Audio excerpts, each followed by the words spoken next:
পৃথিবীতে দেশে দেশে সংস্কৃতি, ঐতিহ্য, ইতিহাসের যেন ছড়াছড়ি। এমনও কিছু দেশ রয়েছে যার সম্পর্কে অনেকেই হয়তো জানেন না, আবার সেই দেশের ইতিহাস সংস্কৃতি বেশ প্রাচীন। তেমন একটি দেশের নাম হলো মাল্টা। অন্যান্য দেশের তুলনায় এটি বেশ ছোট একটি দেশ। এই বিশ্বের যে কটি ছোট দেশ রয়েছে, মাল্টা তার মধ্যে একটি। মাল্টা ইউরোপের ছোট দেশগুলোর একটি হলেও ঐশ্বর্যের কোনো কমতি নেই। অপরূপ প্রাকৃতিক সৌন্দর্য এবং ইতিহাসের নানা অধ্যায়ের স্মৃতিচিহ্নের অমূল্য আধার এই মাল্টা। চুনা পাথরে গড়া খাড়া পাহাড়ের পটভূমি, গভীর নীল সমুদ্র, সাদা আর সোনালী সৈকত এবং ভূমধ্যসাগরীয় উষ্ণ জলবায়ু এই দেশটিকে আরও 10টা দেশ থেকে আলাদা করেছে। মাল্টাকে প্রকৃতি যেন নিজের হাতে সাজিয়েছে। যেভাবে একজন শিল্পী তার তুলির ছোঁয়ায় ক্যানভাস রাঙায়, ঠিক সেভাবে। আর তাই পৃথিবীর অন্যতম সেরা পর্যটন কেন্দ্র হিসেবে নিজের জায়গা করে নিয়েছে ছোট্ট এই দেশটি। ছোট্ট দেশটিতে কী ধরনের ইতিহাস রয়েছে, কতটা সুন্দর দেখতে, কি দেখতে পাওয়া যায় এই দেশে, এসব নিয়ে সাজিয়েছি এবারের পর্বটি। তাহলে দর্শক, কথা না বাড়িয়ে চলুন মাল্টার প্রকৃতি আর ঐতিহ্যের সাগরে ডুব দেওয়া যাক। অন্য অনেক দেশের তুলনায় আয়তনে ছোট হলেও মাল্টার ঐশ্বর্য আর সৌন্দর্যে কোনো ঘাটতি নেই। চুনা পাথরের খাড়া পাহাড়, নীল গভীর সমুদ্র, সোনালী বালুর সৈকত আর উষ্ণ ভূমধ্যসাগরীয় বাতাস মাল্টাকে যেন এক শিল্পীর আঁকা ক্যানভাস করে তুলেছে। এই ছোট্ট দেশটি পর্যটকদের কাছে যেন এক স্বপ্নপুরী। প্রতিটি কোণে ছড়িয়ে আছে ইতিহাস আর সৌন্দর্যের অপূর্ব মিশেল। মাল্টার ইতিহাস বহু প্রাচীন। খ্রিস্টপূর্ব 700 অব্দে গ্রিকরা প্রথম এই দ্বীপে আসে, যার নাম দেয় মেলিটা, যার অর্থ মধু। এরপর Phoenician, Roman, Arab, knights of Saint John এবং অবশেষে ব্রিটিশ শাসন। 1565 সালের গ্রেট সিজ অব মাল্টা ছিল এক বিশাল যুদ্ধ।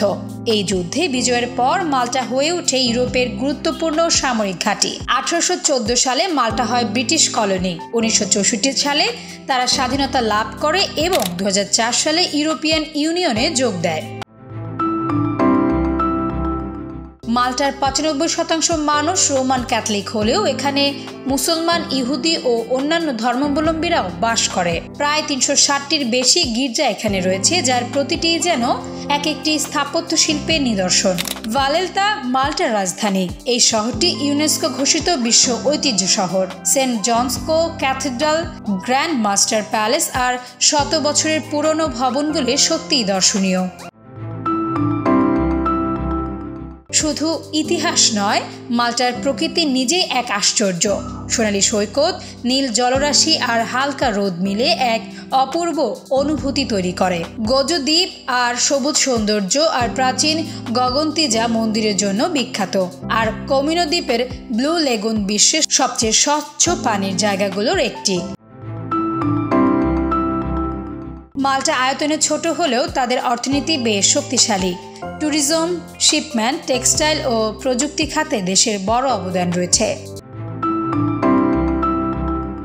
এখন মাল্টা শুধু ভ্রমণের জন্য নয়, বাংলাদেশের শিক্ষার্থী ও কর্মীদের জন্য একটি চমৎকার গন্তব্য। চলুন জেনে নেওয়া যাক কিভাবে মাল্টায় যাওয়া যায়। মাল্টার বিশ্ববিদ্যালয়গুলোতে ইংরেজি মাধ্যমে উচ্চশিক্ষার সুযোগ রয়েছে।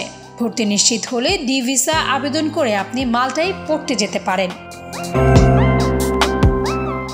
বিশ্ববিদ্যালয়ের admission letter, passport, bank solvency, health insurance, police clearance, বাসস্থানের প্রমাণ। কর্মী ভিসার জন্য মাল্টার কোনো কোম্পানির চাকরির অফার প্রয়োজন। এরপর সিঙ্গেল ওয়ার্ক পারমিটের মাধ্যমে আপনি কাজ ও থাকার অনুমতি পাবেন। নির্মাণ, হোটেল ও রেস্টুরেন্ট, কেয়ার গিভার, ডেলিভারি ও লজিস্টিক্স। আবেদন প্রক্রিয়া হলো, প্রথমে চাকরি বা ভর্তি নিশ্চিত করুন, কাগজপত্র প্রস্তুত করুন, ঢাকায় ইতালি দূতাবাসে আবেদন জমা দিন, ভিসা পেয়ে মাল্টায় যাত্রা করুন। প্রতারণা থেকে সাবধান, যাচাই করা এজেন্সির মাধ্যমে আবেদন করুন, অফিসিয়াল ওয়েবসাইট নিয়মিত চেক করুন। মাল্টা ছোট একটি দেশ, অথচ বিশাল এক ইতিহাস আর সম্ভাবনার আধার। আজকের এই ভ্রমণে আমরা মাল্টার অতীত, বর্তমান আর ভবিষ্যৎ ঘুরে এলাম। নতুন দেশের নতুন গল্প নিয়ে আবারও হাজির হব। ততক্ষণ পর্যন্ত নিরাপদে থাকুন, সুস্থ থাকুন আর সাথেই থাকুন। ধন্যবাদ।